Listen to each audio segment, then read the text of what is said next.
Shalom, perkenalkan nama saya Vinicia Febiana, NIM saya 1702120676. Saya dari jurusan Teologi Kristen kelas B semester 6. Pada kesempatan ini saya akan mempresentasikan tentang bab 7, yaitu tentang pendidikan agama Kristen pada zaman Reformasi Protestan, yaitu dalam materi sumbangan Calvin. Baik, kita akan masuk kepada materi. Yang pertama, saya akan menjelaskan tentang riwayat hidup dari Calvin. Calvin pada saat berumur 3 tahun, ibunya meninggal dunia. Setelah kejadian itu, kemudian ayahnya menikah lagi. Dan ia hidup bersama ayah dan juga ibu tirinya. Semasa itu, Calvin hidup dengan disiplin dan serius dalam didikan ayahnya. Poin yang selanjutnya, ia mendapatkan gelar doktor di bidang hukum di Universitas Orleans. Dan pada tahun 1940, Calvin menikahi seorang janda, di mana janda tersebut merupakan dulunya anggota dari gereja anak baptis di Strasbourg. Dan istrinya itu mempunyai 2 anak dari pernikahan terdahulunya. Kemudian dari pernikahan Calvin dan juga istrinya, mereka melahirkan 3 orang anak. Namun sayangnya ketiga anak itu meninggal. 9 tahun setelah pernikahan mereka, istri dari Calvin meninggal dunia. Kita akan masuk ke materi yang selanjutnya. Di sini saya akan menjelaskan tentang dasar teologi pendidikan agama Kristen, di mana Calvin memiliki 5 dasar tentang dasar teologi bagi pendidikan agama Kristen, di mana yang pertama kedaulatan Allah, yang kedua Alkitab sebagai firman Allah, yang ketiga ajaran tentang manusia, yang keempat ajaran gereja, dan yang kelima ajaran tentang hubungan gereja dengan negara. Kita akan masuk pada poin yang pertama, yaitu kedaulatan Allah. Ya, pertama kedaulatan Allah. Allah memiliki kedaulatan atas dirinya, dan juga ia menyatakan diri dalam 3 pribadi, yaitu sebagai Bapa, Anak, dan juga Roh Kudus. Allah yang dinyatakan di Alkitab juga berdaulat atas dunia, karena ia menciptakan segala sesuatu yang ada dalam dunia ini, dan di dalam Allah tidak ada kekurangan. Sebagai sang pencipta, sudah seharusnya manusia yang merupakan ciptaan Allah ini kagum atas pemeliharaan Allah terhadap ciptaannya. Oleh sebab itu, manusia sudah seharusnya bergantung pada naungan Allah sebagai sang pencipta dan pemelihara. Pada hal ini juga menjelaskan bahwa setiap manusia yang dipilih Allah harus memiliki tanggung jawab terhadap hidupnya.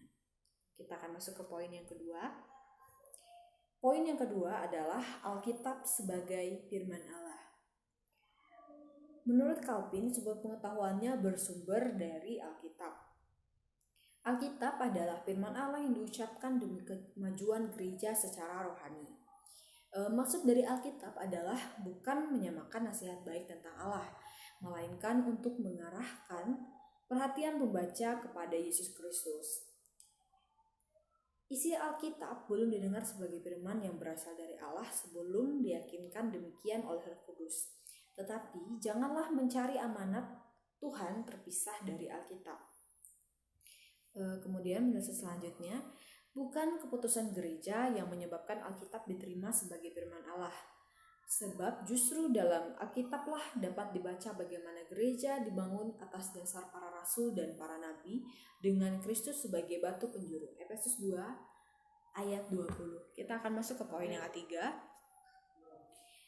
Ajaran tentang manusia. Menurut Calvin, manusia itu diciptakan segambar dan serupa dengan Allah yang kemudian jatuh ke dalam dosa. Kejatuhan Adam ke dalam dosa itu berakibat pada angkatan yang menyusul kemudian, di mana angkatan tersebut juga mewarisi dosa yang disebut dengan dosa turunan. Jadi setiap manusia itu memiliki benih-benih dosa dalam dirinya. Kemudian penjelasan yang selanjutnya, poin selanjutnya, penyembuhan manusia yang berdosa terjadi melalui kematian dan kebangkitan Kristus, sehingga manusia dapat kembali menikmati anugerah Allah dan beroleh keselamatan. Jadi untuk memperbaiki hubungan yang rusak antara manusia dan Allah menghadirkan keselamatan melalui diri Yesus melalui kematian dan juga kebangkitannya. Dalam pertumbuhan manusia semakin dewasa harus diberi pendidikan untuk lebih mengenal Allah, seperti yang diajarkan Yesus, yaitu adalah kasih. Melalui sejumlah pengalaman belajar yang dilaksanakan gereja, sehingga pertumbuhan rohani menjadi semakin baik. Pertumbuhan ini menjadikan tindakan-tindakan kasih terhadap sesamanya. Kita akan masuk ke poin yang keempat, ajaran gereja. Calvin bercita-cita untuk mewujudkan gereja yang yang dalam proses pembaruan kembali, yaitu gereja yang esa, memiliki kesatuan, kewibawaan, dan keamanan. Calvin berusaha mencari jalan untuk mempersatukan semua orang percaya kepada Kristus ke dalam suatu persekutuan yang esa. Calvin juga menjelaskan bahwa gereja bukanlah paguyuban yang hidup demi kepentingan kebutuhan jiwa-jiwa orang percaya, melainkan demi pelayanan di luar dinding-dinding gedung gereja. Calvin juga menjelaskan bahwa gereja adalah persekutuan kaum terpilih dalam Yesus Kristus yang dididik melalui sarana kebaktian yang pada pokoknya adalah pemberitaan firman dan sakramen, baptisan dan perjamuan kudus dan kesempatan belajar lainnya. Poin yang kelima, ajaran tentang hubungan antara gereja dan negara. Calvin tidak dapat membayangkan negara yang terbagi menurut isi iman warganya. Demi keamanan negara, semua warga wajib mengakui iman yang sama, kalau tidak ditangkap, dan Calvin tidak setuju dengan pendapat itu. Kemudian Calvin berusaha menanamkan bibit demokrasi bagi negaranya. Menurut Calvin, para pemimpin Kristen memiliki tugas mulia untuk mempertahankan agama yang benar, yaitu agama Kristen dalam lingkungan luas kehidupan. Maka, menurut Calvin, panggilan hidup melayani masyarakat melalui sarana struktur pemerintahan harus juga dianggap sebagai panggilan hidup yang mulia. Gereja tidak mendominasi negara, dan begitu juga sebaliknya. Namun, gereja wajib mengajar negara dan kebudayaan secara menyeluruh. Kita masuk ke materi selanjutnya, yaitu C. Pendidikan agama Kristen, asas-asas dan pelaksanaannya. Poin yang pertama, apa itu pendidikan agama Kristen?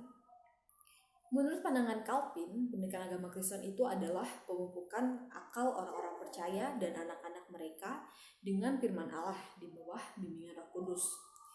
Pendidikan Kristen yang berdasarkan bahwa orang percaya telah dipilih Allah. Namun, orang-orang percaya ini tentunya harus dididik agar keselamatan yang diterima itu dapat diaplikasikan dalam kehidupan sehari-hari demi kemuliaan Allah. Pandangan Calvin tentang tujuan pendidikan dipandang melalui hidup Yesus sebagai seorang yang rajin berdoa dan beribadah. Yang kedua, tujuan dari pendidikan agama Kristen.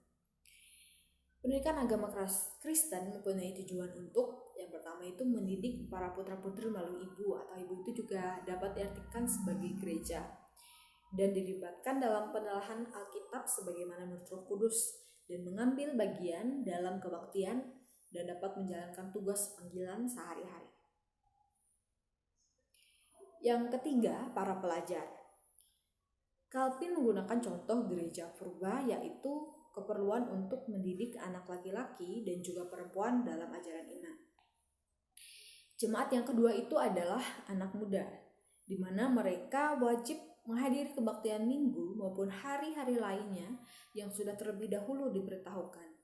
Jika terlambat maupun tidak hadir tanpa izin, maka akan diberikan denda. Kebaktian sangatlah penting bagi pendidikan Kristen menurut Luther dan juga Calvin, karena mereka berdua memandang bahwa khotbah sebagai wadah yang disediakan Tuhan untuk mendidik orang dewasa. Golongan ketiga adalah golongan pelajar maupun pendeta. Calvin ingin pemimpin gereja dipimpin oleh orang-orang yang terpelajar. Mereka lah yang mengerti akan Alkitab.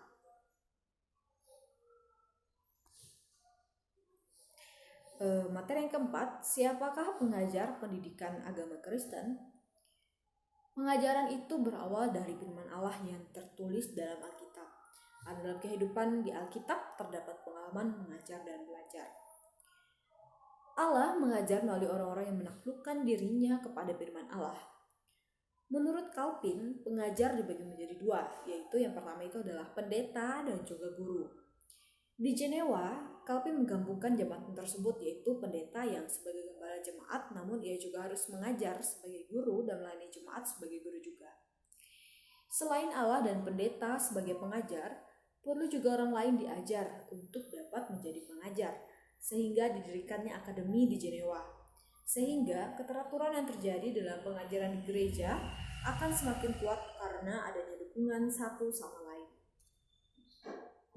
Poin yang kelima, kurikulumnya. Menurut Calvin, katekismus sangat penting. Katekismus hampir sama dengan ilmu pendidikan. Terdapat 4 tinjauan umum sebelum terbentuk isinya, yaitu yang pertama, tugas menyusun katekismus disusun oleh orang-orang yang terpercaya. Yang kedua, bahan studi bagi anak yang disesuaikan menurut dengan kemampuan anak didik. Yang ketiga, pengalaman pengajaran katekismus menentukan pembentukan kurikulum. Keempat, buku katekismus hendak memupuk hubungan di antara gereja-gereja yang terpisah. Kurikulum ini mencakup pada 4 tema pokok, yaitu hukum, iman, doa, dan sakramen-sakramen. Kita akan masuk ke poin yang terakhir, yaitu D, Akademi Jenewa. Pada tahun 1541, Calvin kembali ke Jenewa dalam rangka usahanya untuk memperbaharui gereja dan masyarakat sesuai dengan asas-asas Alkitabiah. Mendorong gereja dan kota raja Jenewa untuk menjadikan suatu akademi yang bermutu yang mencakup pendidikan menengah dan juga perguruan tinggi.